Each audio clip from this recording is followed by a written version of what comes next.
میرے رسول کریم علیہ السلام نے ایک مثال بیان فرمائی. ایک شمون نام کے بزرگ تھے، بنی اسرائیل سے تعلق تھا، بڑی عبادت کرتے تھے، 1000 سال عبادت فرمائی، ساری رات نفل پڑھتے، سارا دن روزہ رکھتے، اور پھر روزہ رکھ کے تو کافروں سے جہاد کرتے، ساری زندگی جہاد میں گزاری، جس جنگ میں گئے اللہ نے فتح عطا فرمائی. یہ ذرا سوچئے کہ جس کا تذکرہ میرے نبی پاک فرما رہے ہیں وہ کتنا بڑا آدمی ہو. ولی اگرچہ بنی اسرائیل کے تھے لیکن اتنا زبردست ان کا جہاد کرنے کا طریقہ تھا.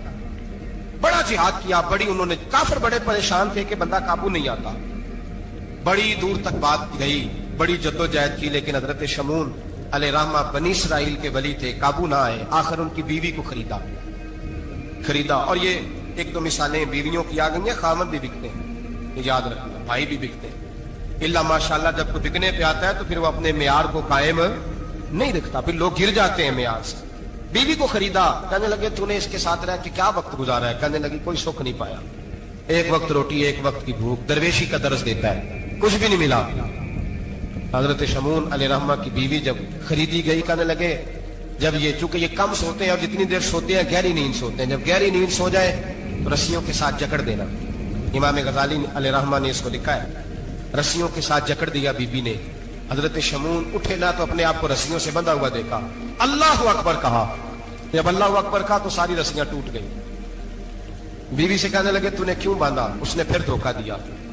کہنے لگی ہر جنگ میں لوگ آ کے بتاتے تھے تیرا خاوند بڑا دلیر ہے، میں نے کہا میں بھی دیکھوں کتنا دلیر ہے. سارے ایک نیا رنگ، ایک نیا روح، ایک نیا طریقہ، تو میں نے تو آزمایا ہے.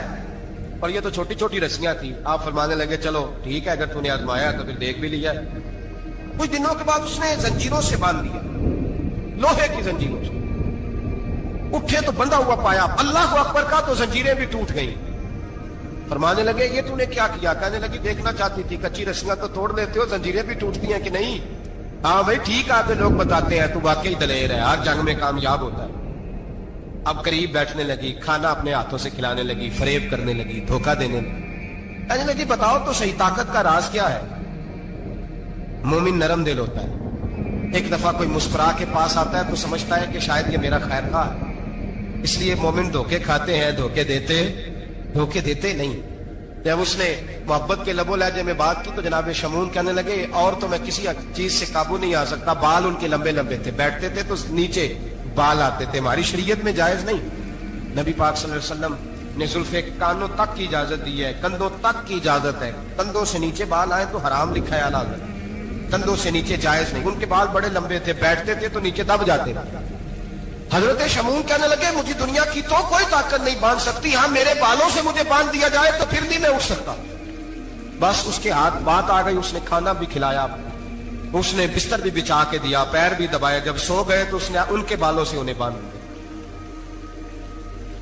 اور کافروں کو جا کے بتایا کہ آج نہیں کھول سکے گا. جب اٹھے تو بندھا ہوا دیکھا، بیوی کی طرف دیکھا، کہا تجھے خیال نہیں آیا کھول دے؟ کہنے لگی ساری زندگی غربت دی تو نے، یہ دیکھ مجھے ہیرے ملے ہیں، کنگن ملے ہیں، یہ دیکھ میرے کانوں میں ہیرا، سونا، چاندی، ہر چیز، چل جا، تیرا کیا کرنا ہے؟ ساری رات عبادتیں، سارا دن تو ذکر فکر اور جہاد میں گزار دیتا. دھوکہ دیا. ان کافروں نے آ کے ستون کے ساتھ چارپائی اٹھائی اور ستون کے ساتھ کھڑی کی، پھر رسیوں اور زنجیروں سے باندھا.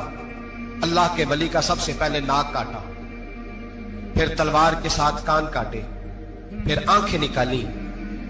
جب زبان کاٹنے لگے تو انہوں نے اللہ کو آواز دی، کہا میرے مولا میں کوئی لاوارث ہوں کہ کوئی مجھے دھوکہ دے اور اس انداز میں قتل کر دے؟ مولا میں دھوکے کھاتا رہا، میں کوئی لاوارث تو نہیں. جب یہ دعا فرمائی تو پھر بجلی چمکی، پھر اللہ کا قہر برسا.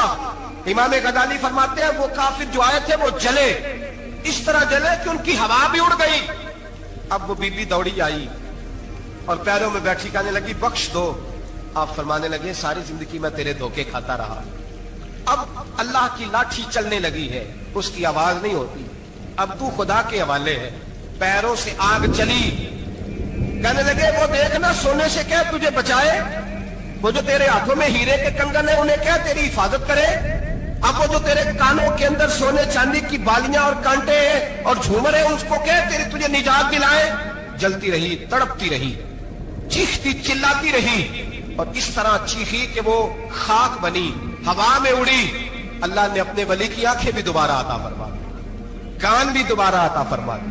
اللہ تبارک و تعالیٰ نے پہلے سے زیادہ طاقت دی۔ وہ جب باہر نکلے تو اعلان کر رہے تھے، لوگوں دیکھو دھوکہ والے جل گئے، تباہ ہو گئے، نام و نشان مٹ گیا، اور مجھے دھوکہ دیا گیا تھا تو اللہ نے مجھے پہلے سے زیادہ طاقتیں عطا فرما دی، پہلے سے زیادہ قوتیں۔ دھوکہ نہ دیں، فریب نہ کریں۔ جو آپ کسی کو دے رہے ہیں، اور میرے محبوب علیہ الصلوۃ والسلام کی ایک حدیث تو یہ بتاتی ہے جو دنیا میں دھوکہ دے گا دنیا میں ہی اس کا نقصان اٹھائے گا۔